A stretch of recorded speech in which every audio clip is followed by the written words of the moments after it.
Hello everyone, this is Raju Ahmed and welcome to my channel. আজকের ভিডিওতে আমি কথা বলবো লেখক শরীফুল হাসানের লেখা এবং চিরকুট প্রকাশনী থেকে প্রকাশিত একটি ক্রাইম থ্রিলার রেড পয়জন নিয়ে। বাংলাদেশ মাদকদ্রব্য নিয়ন্ত্রণ অধিদপ্তরের একজন বড় কর্মকর্তার মেয়ে হঠাৎ করে খুন হয়ে যান এবং খুন হওয়ার পর খুব সহজেই সেই খুনিকে খুঁজেও পাওয়া যায় এবং ধরাও যায়। কিন্তু সমস্যা হলো কোনো রকম খারাপ বন্ধুবান্ধব বা কোনো রকমের খারাপ অভ্যাস বা সঙ্গ না থাকার পরও খুন হয়ে যাওয়া মেয়েটির ব্যাগ থেকে বিশেষ এক ধরনের মাদক দ্রব্য পাওয়া যায়, যে মাদকদ্রব্য বর্তমান বাংলাদেশের একটি বড় ধরনের সমস্যা। এবং বাস্তবিকই এই ধরনের মাদকদ্রব্য নিয়ে বর্তমান বাংলাদেশ বিশাল একটা সমস্যার মধ্যে রয়েছে বলেই আমরা সবাই জানি, যেটা মিয়ানমার সীমান্ত দিয়ে বাংলাদেশে ঢোকে। পরবর্তীতে যখন মেয়েটির শরীরের ময়নাতদন্ত করা হয় এবং ফরেনসিক রিপোর্ট পাওয়া যায় এবং সেখানেও দেখা যায় যে মেয়েটির শরীরে রয়েছে সেই বিশেষ ধরনের মাদকদ্রব্যের উপস্থিতি। এরকম একটি অবস্থায় একজন অসহায় বাবা তদন্তে নামেন তার মৃত মেয়ের খুনের কারণ বের করার জন্য।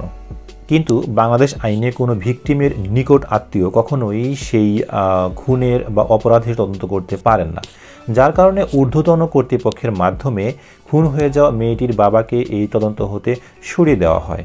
কিন্তু তাই বলে কি একজন বাবা চুপচাপ বসে থাকবে যখন সে নিজেই একজন তদন্ত কর্মকর্তা এবং খুন হয়েছে তার নিজের সন্তান?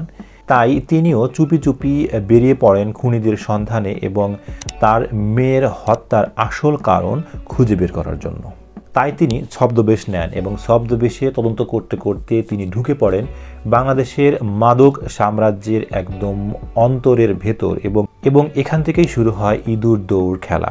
ঘটতে থাকে একে একে নিত্য নতুন ঘটনা এবং বের হতে থাকে নিত্য নতুন সব চরিত্র। এবং এই ইঁদুর দৌড় খেলতে খেলতে একসময় এই গল্পটি শেষ হয়ে যায়। মূলত ঢাকা শহরে মাদকের বিস্তৃতি, মাদক ব্যবসায়ীদের দৌরাত্ম্য, নেটওয়ার্ক এবং কাজের ধরন নিয়ে এই উপন্যাসটি লেখা হয়েছে। সাবলীল এবং ঝরঝরে ভাষায় লেখা এই বইটি মাত্র ৮০ পৃষ্ঠার। এটাকে একটি পরিপূর্ণ থ্রিলার উপন্যাস না বলে একটি নভেলা বলা যায়, অর্থাৎ খুবই ছোট যে গল্পগুলো হয়ে থাকে, অর্থাৎ বড় গল্পের চাইতে একটু বড় এবং উপন্যাসের চাইতে একটু ছোট মাঝামাঝি পর্যায়ের যে কাহিনী বা গল্পগুলো, সেরকম বলা যায়। এক বসাতেই এটি পড়ে শেষ করা যাবে। ৮০ পৃষ্ঠা পড়তে আর কতক্ষণ সময় লাগে? আমার মনে হয় এই গল্পটা আরেকটু বড় করলে আরও ভালো লাগতো এবং কাহিনীর বিস্তৃতি আরেকটু বড় করলে মেবি একটি খুবই পরিপূর্ণ একটি গল্প হয়ে দাঁড়াতো। যদিও এখানে যতটুকু বলা হয়েছে আমার কাছে যথেষ্টই মনে হয়েছে এবং মোটামুটি একদম একটা ভালো গল্প বলে আমার মনে হয়েছে। তো অবশ্যই যাদের এই ধরনের গল্প পড়তে পছন্দ বা ভালো লাগে তারা সংগ্রহ করতে পারেন এবং পড়তে পারেন। মেবি এটি অনলাইনে এখন ১২০ টাকায় পাওয়া যায়। আমি জানি না অ্যাভেলেবেল কিনা, তবে মনে হয় পাওয়া যায়। তো এই ছিল আজকের বুক রিভিউ। এই ভিডিওটি যদি আপনাদের ভালো লাগে তাহলে অবশ্যই একটি লাইক দিবেন এবং আপনার বই পড়ুয়া বন্ধুবান্ধবের সাথে এই ভিডিওটি অবশ্যই শেয়ার করবেন। ভালো থাকবেন সবাই। আল্লাহ হাফেজ।